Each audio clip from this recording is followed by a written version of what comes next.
HR told me my remote work setup was too relaxed because I used a standing desk on camera. So I set my laptop on a milk crate in the garage and joined Zoom in a winter coat while my neighbor's leaf blower ran behind me. By Wednesday, they mailed me a gift card for Office Depot. I work in marketing for a mid-sized logistics company based out of Indianapolis. I've been remote since mid-2020 like a lot of people, and I never once had a performance issue. In fact, I consistently hit my numbers, took on extra projects, and even trained 2 newer employees, all while managing from home. Last year, after my partner and I moved into a new house in Bloomington, I finally set up a proper home office. Got myself a standing desk, decent lighting, dual monitors, and a simple, clean backdrop. I'm not one of those influencers, and I'm not into all that minimalist YouTube stuff. Just wanted to be comfortable and efficient. I even kept a button-down shirt hanging on the back of my door for Zoom calls. Nobody ever complained. Not once. Then a few months ago, out of nowhere, I got this passive-aggressive email from someone in HR named Megan, who I'd literally never spoken to before. It was a generic-sounding reminder about maintaining professional standards in virtual environments, with vague references to seated postures and appropriate visual presentation. I thought nothing of it, probably a mass email. Then the next day, my manager brings it up during our weekly check-in and asks if I've considered using a seated desk during meetings because a few folks upstairs thought my standing posture was a little casual and maybe not the image the company wants. What does that even mean? I asked if there were any complaints about my work or attitude. He said no, not at all. It's just optics. I'm standing in front of a desk, not filming TikToks shirtless. I even had khakis on most days. This really rubbed me the wrong way. So I did what any passive-aggressive Midwesterner with too much time and a grudge would do. I decided to give them exactly what they asked for. Starting Monday, I moved my entire Zoom setup into the garage. It's unfinished. Cement floor. No insulation. Dim fluorescent light overhead. I pulled in a crusty old folding chair and set my laptop on top of a milk crate stacked on top of a paint can. No second monitor. No lighting. Just gray walls, a rake in the background. And my winter coat zipped all the way up. I looked like I was squatting in someone's basement. When I logged into our Monday marketing sync, people were confused. One coworker asked if I lost power. I told them nope, just wanted to make sure I was following seated posture expectations and keeping things visually appropriate. Nobody laughed. My manager looked deeply uncomfortable. But HR didn't say anything. Day 2, I added more ambience.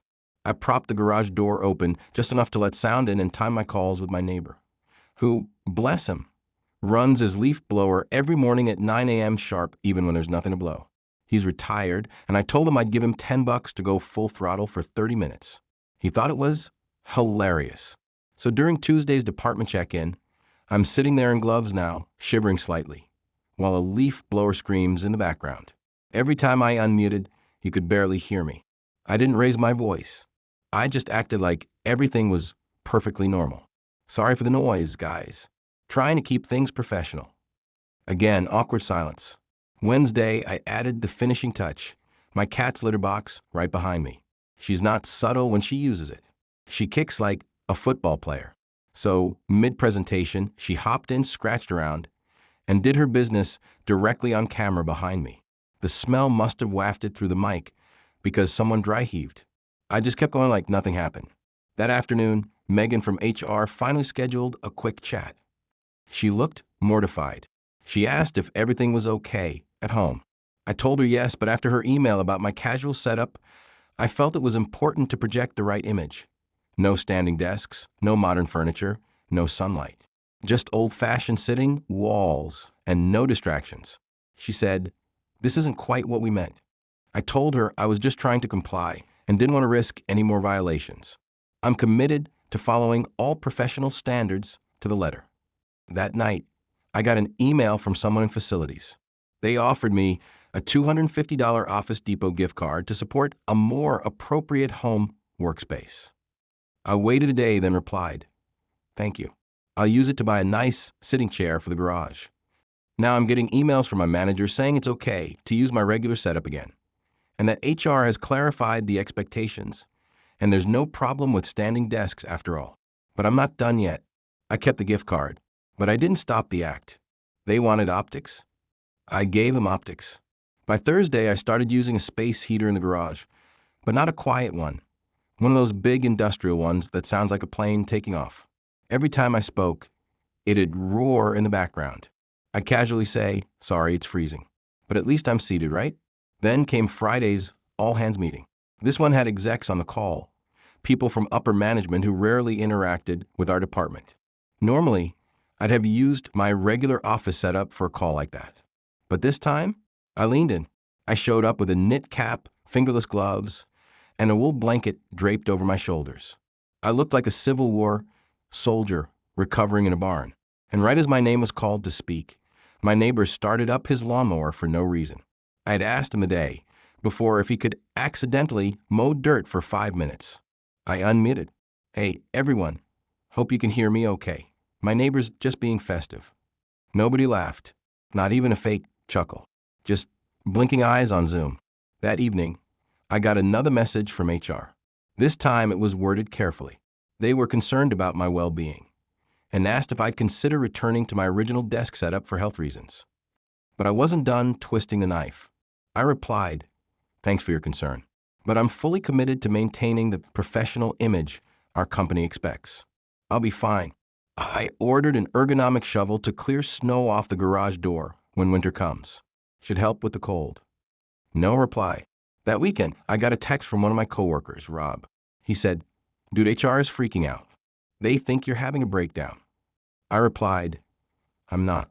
I'm just following instructions." He sent back a laughing emoji, then nothing else. Monday morning, my name was left off the invite list for our marketing sync. When I asked my manager, he said they were streamlining the meetings and that I'd get notes instead. I told him no problem. But by Wednesday, I noticed I'd been locked out of our internal SharePoint folder, the one I'd built, the one with my name on it. I brought it up to IT, and they said it was probably a glitch. When I finally got access back, I saw that someone had started duplicating my processes, replacing my documents, renaming my workflows. No one said anything directly, but it was clear they were trying to phase me out quietly, like I was a problem they didn't want to deal with anymore. But here's the thing. I document everything, every version I created, every time someone used one of my templates, every Slack message where I trained someone, every Zoom recording where I presented. I even had timestamps for when I handed things off. So when I saw someone else taking credit for the work I didn't panic. I started building a new folder on my personal Google Drive, a nice little archive of everything I built over the past 3 years, labeled and organized. I didn't plan on suing or anything like that. I had something better in mind, because as I started digging deeper, I found something odd. Our new department lead, a guy named Bryce who transferred from the Dallas office 6 months ago, had been listed as creator on 3 documents I knew I built. They were exact copies. He'd just duplicated them, slapped his name on them, and shared them with higher-ups. Then I found something worse. A quarterly report he sent out with my numbers on it, my format, my charts, no credit, no mention, just his name and a note that read, "Revamped marketing processes have increased ROI." He took everything. Suddenly, the HR thing made sense. They weren't just uncomfortable with my standing desk. They were trying to make me look like a problem employee, so they could discredit me, so Bryce could replace me, take my work, and call it innovation. And I'll be honest, I snapped a little. I didn't go yelling. I didn't rage. I just stopped responding to anything non-essential. And I got to work on something else. A presentation. Not for my team. Not for Bryce. But for the VP of Operations, Lisa Kaufman. Lisa and I had worked together on a cross-department project back in 2022. She respected me. We had kept in touch a bit since then. So I reached out casually and said, "Hey, I've been seeing some odd overlap in workflows. Mind if I show you something?" She said, "Sure." We set up a one-on-one for the following Tuesday. I told no one. That weekend, I polished my slides. I lined up my timestamps, source files, message screenshots, version histories, and original drafts. I didn't make it emotional. I made it surgical. Tuesday morning came. I wore a nice shirt. I stood up at my standing desk. I used my good lighting. I even opened the blinds and let the sun in. Lisa joined the Zoom. She looked surprised. "Good to see you looking comfortable again," she said. I smiled. HR gave me permission. Then I shared my screen. She didn't say much during the whole thing. just nodded, took notes, asked a few follow-up questions. Then, right at the end, she said something that stuck with me. I don't know what's going on in your department, but I'm going to look into this personally. I thanked her and logged off. That same afternoon, Bryce removed me from another shared folder. 2 hours later, he scheduled a one-on-one with me. Subject line, quick sync, no worries. I didn't accept. Instead, I waited. By the next morning, the tone across the team had changed. I didn't get direct messages like before. No morning, hey, quick question from coworkers. No replies to my casual comments in Slack. People started acting like I wasn't there, like I was contagious. But then something weird happened. Late Thursday night, around 9:30 p.m., I got a ping from Rob, the same guy who texted me before. He said, hey, are you still up? I replied, yeah. What's going on? He said, I'm going to send you something. You didn't get it from me. Then a file popped up in my inbox. A screenshot of an internal Teams chat between Bryce and 2 other leads, Tina from Analytics and Paul from Product Dev. I didn't know Paul well, but I'd worked with Tina once or twice. The screenshot showed Bryce saying, don't worry about Josh. We're phasing him out quietly. HR's already building a file in case he pushes back. Then Tina responded, does he know? Bryce said, doubt it. He's too busy acting like a martyr in his garage. That's when it clicked. It wasn't just about my work. They were planning to fire me. I stared at the screen for a solid 10 minutes. My hands went cold, not because I was surprised, but because I knew this was personal now. They wanted me to look unstable, petty, disruptive, and they wanted to erase everything I'd built in 3 years and hand it off to Bryce's new system. So I did something I'd never done before.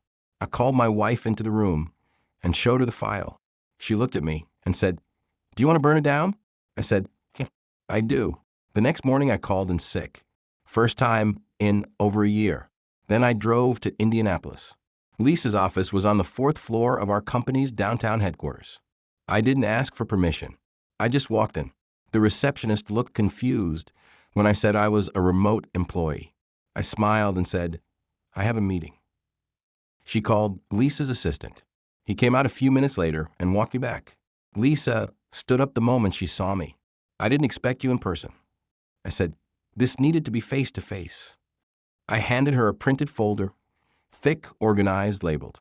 Inside was every piece of work Bryce had stolen, every duplicate, every screenshot, every timestamp.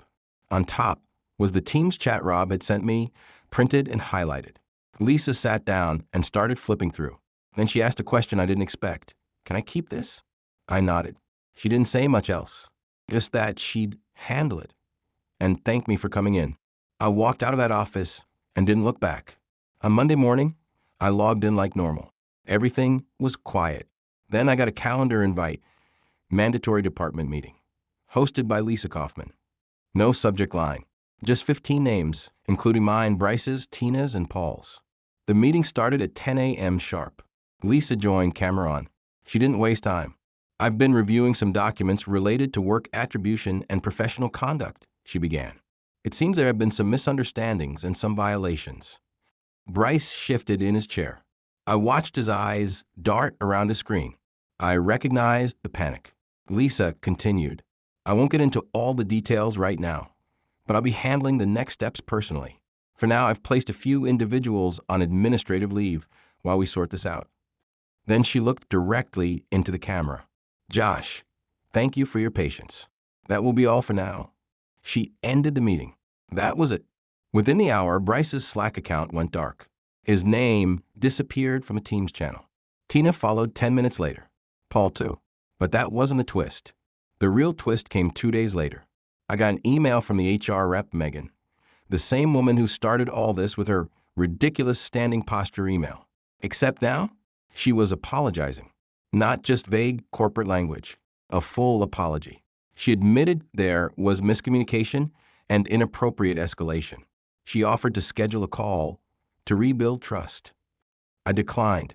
Instead, I replied with one sentence. I'll consider speaking after I review the terms of the promotion Lisa offered me this morning. And yes, Lisa offered me Bryce's job. But I didn't say yes, not yet, because I had one more thing to deal with. One last surprise they didn't see coming. I didn't respond to Lisa's offer right away. I sat with it for a few days. My wife kept asking me, "What's holding you back?" And I couldn't quite put it into words at first. But then it hit me one night around 1 a.m. while I was sitting out on the back deck in the dark. I didn't want to be a part of that company anymore. Not after what they did. Not after how easy it was for them to try and erase me. This wasn't just about Bryce or HR or even Megan. It was about how the people above me stayed quiet, watched it happen, maybe even helped it happen. And only when I forced the truth into the open did anyone act. So I made a decision. I met with Lisa again, this time on Zoom. She looked relieved when I joined the call. "I'm glad you agreed to talk," she said. "I wanted to make sure we gave you a proper path forward." "I appreciate that," I told her, "but I won't be taking the promotion." She looked surprised. "May I ask why?" I said, "Because this whole time, not one person stood up for me. Not one. You stepped in only after I built a case airtight enough to make it legally risky to ignore. That doesn't feel like leadership. That feels like liability control." She didn't argue. I gave my 2 weeks notice that day, and I used every single day of it. Before I left, I made sure all my documents were backed up where they were supposed to be, processes were cleaned up, and all my notes were handed off to someone trustworthy, Rob. Rob had guts. He was the only one who ever sent me that Teams chat, the only one who warned me. He didn't do it loudly, but he did it.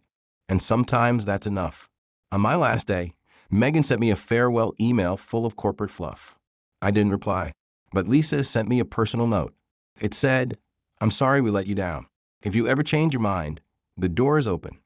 I won't, because by then, I already had something else in motion. 3 months earlier, I'd helped a friend of mine, Rachel, build a marketing plan for her growing software company. She's based in Columbus and had always joked that she'd hire me once I got sick of corporate. So when I told her I was leaving, she said, "Finally." She didn't offer me a job. She offered me part ownership. And that's what I do now. I work with a team that actually gives a damn. I don't worry about how I sit or what's behind me on camera. I stand when I want, sit when I want. Work gets done, and people respect each other. But here's the real ending. The revenge they never saw coming. About 5 months after I left, I got an email from someone I didn't recognize. A woman named Kimberly. She was a new hire in the marketing department of my old company. She'd come across some of my old process files and had a few questions. I told her I don't work there anymore, but I was happy to help. She said something that stuck with me. "Honestly, I'm just trying to clean up the mess. Nobody trained anyone. There's no structure. It's like someone took the engine out of a car and handed me the keys." She didn't know it, but that was the perfect way to describe it. Turns out, after Bryce was fired, they scrambled to fill the gap. The company tried to rebuild the department, but didn't know where to begin. A few junior employees quit. One got a job in Chicago. The rest were spread thin. Deadlines were missed. Clients started asking questions. The CMO had to get involved directly. Meanwhile, Bryce didn't land on his feet. A few weeks after I left, I got a LinkedIn notification that he was open to work. I clicked on his profile out of curiosity.